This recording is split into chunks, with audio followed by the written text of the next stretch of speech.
চমৎকার অনুগল্প উপহার দিয়ে চলেছেন বেলদার এই দম্পতি। স্বামী স্ত্রী একে অপরের পরিপূরক। উভয়ের সমষ্টিগত উদ্যোগের ফলেই যেমন সুন্দর সংসার জীবন গড়ে ওঠে, তেমনি গড়ে ওঠে অনুগল্পও। চলুন এমনই এক দম্পতির সাথে আপনাদের আজ আলাপ করাই। পশ্চিম মেদিনীপুরের বেলদার বাসিন্দা অসিত বরণ বেরা এবং তার স্ত্রী অঞ্জলি বেরা একে অপরকে সহযোগিতার মধ্যে দিয়ে ইতিমধ্যেই প্রকাশ করেছেন একাধিক অনুগল্পের বই। প্রত্যেক বছর ষান্মাসিক অনুগল্পের পত্রিকাও প্রকাশ করে থাকেন এই দম্পতি। বাড়িতে নিজের বিছানায় উপুর হয়ে শুয়ে তিনি লেখেন নানান গল্প। তার পাশে বসে তাকে লেখায় সহযোগিতা করেন তার স্ত্রী অঞ্জলি। অসিত বরণ বেরার বয়স ৭৫ পেরিয়েছে। স্ত্রীর বয়স নাই নাই করে অর্ধ শতক অনেক কাল আগেই কেটেছে। তবে প্রতিদিনকার রুটিনে যেন কোনো বিরাম নেই। খাতা আর পেন নিয়ে বসে পড়া অবসরে। স্বামী এবং স্ত্রী দুজনে মিলেই লিখে চলেন নানান লেখা। একজন লেখেন তো অপরজন ধরিয়ে দেন ভুল। এভাবেই দীর্ঘ বেশ কয়েকটা দশক কাটিয়ে ফেলেছেন এই দম্পতি। বই লেখা এবং প্রকাশনায় সর্বত সহযোগিতা করে থাকেন তার স্ত্রী। স্ত্রীর সম্পাদনায় বেশ কয়েক বছর ধরেই প্রকাশ করেছেন অনুগল্পের পত্রিকাও। পেশাগতভাবে তিনি কখনো যুব কল্যাণ দপ্তরে চাকরি করেছেন, কখনো বা আবার ক্রীড়া শিক্ষক হিসেবে বিদ্যালয়ে বেশ অনেকটা সময় কাটিয়েছেন।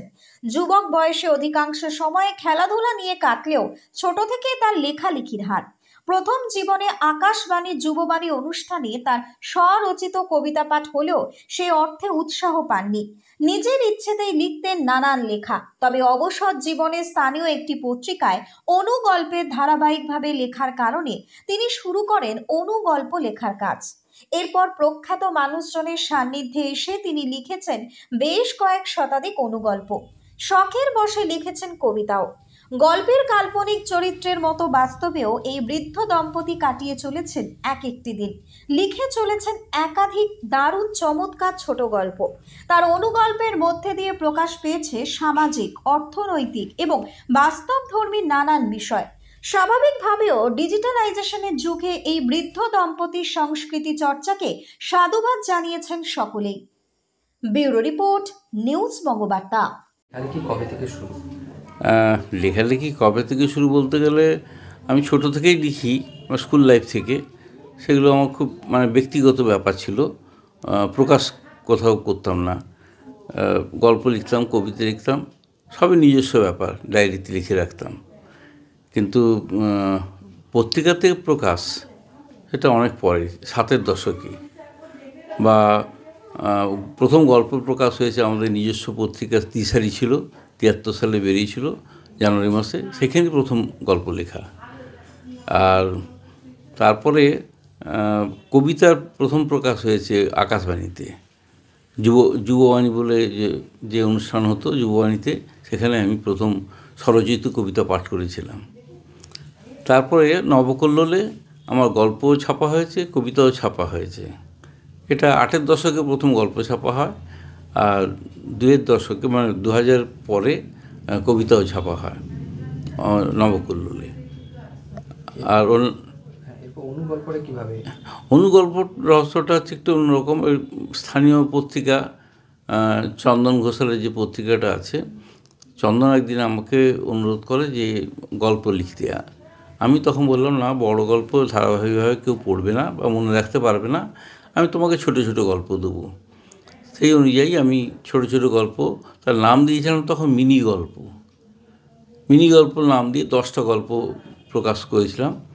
তারপরে দিয়েছিলাম গল্পাণু সিরিজ, সেখানেও 10টা গল্প আমি দিয়েছিলাম।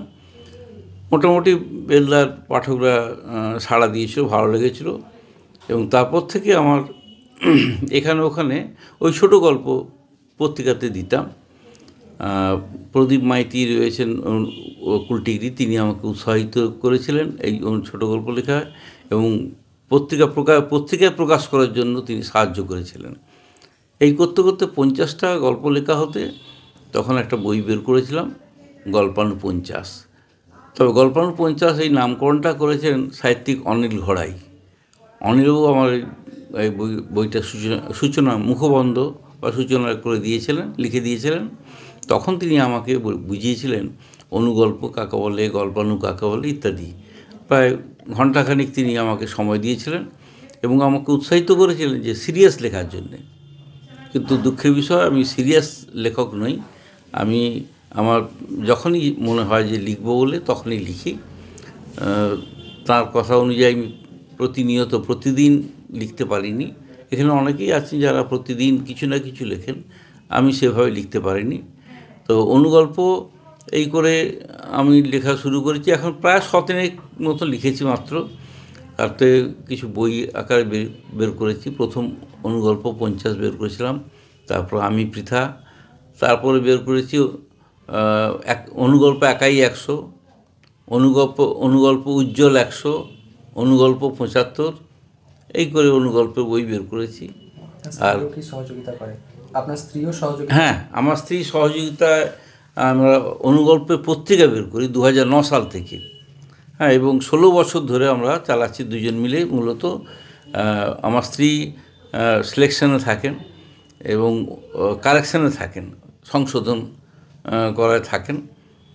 দুজন মিলে আমরা অবশ্যই সিলেকশন করলেও সংশোধনের মূল দায়িত্ব কিন্তু আমার স্ত্রীর।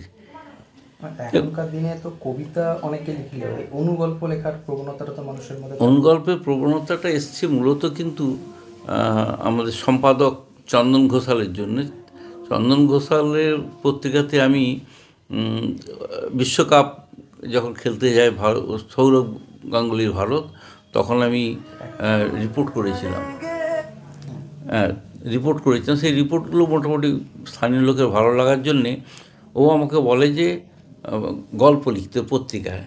আমি তখন বললাম যে ধারাবাহিকভাবে যদি লিখি কেউ মনে রাখবে না, ছোট ছোট গল্প অংশ লিখিয়ে একদিনে সেটা পড়বে। আগে কিন্তু এরকম কোনো পরিকল্পনা ছিল না যে অনুগল্প লিখব। ওইখানে লিখতে লিখতেই আমি ছোট গল্প লিখি, ওটাকে ছোট গল্পই বলতাম, অতি ছোট গল্প। আগে যেমন বনফুল লিখতেন, পোস্টকার্ড গল্প বলতাম আমরা। মূলত বনফুলের এই পোস্টকার্ড গল্পগুলো কিন্তু অনুপ্রাণিত করেছিল। সেইটাকে মাথায় রেখে আমি ছোট গল্প লেখা শুরু করি। তারপরে আমার এই বই লেখা দেখে বেলদার এক দিদিমণি, তিনি আমাকে অনুগল্পের বই দিয়েছিলেন বনফুলের। সেগুলো পড়ে আমি কিন্তু উপকৃত হয়েছিলাম। ছোট গল্প কীভাবে লিখতে হয় কিছুটা শিক্ষা পেয়েছিলাম। তারপরে অনিল ঘোড়াই, তিনি আমাকে অনুগল্প কাকে বলে, গল্পাণু কাকে বলে তার ব্যাখ্যা দিয়েছেন। তার আগে আমি অনুগল্প জানতাম না। মূলত 2007 সাল থেকে অনুগল্প কাকে বলে লিখেছি। 2003 সাল থেকে 2007 সালের মধ্যে 50টা গল্প লিখেছি, কিন্তু অনুগল্প কাকে বলে তো জানতাম না। তা জানলাম যে ওই 50টা অনুগল্প হয়েছে, এটা অনিল ঘোড়ার কথায়। এবং তিনি উৎসাহিত করেছেন যে আপনি লিখে যান অনুগল্পে আপনি লিখতে পারেন ভালো। কী নাম আপনার? আর কি বলছেন? কী নাম আপনার? আমার নাম অসিত বরণ বেরা। আমার বাড়ি এই বেলদাতেই, পশ্চিম মেদিনীপুরে।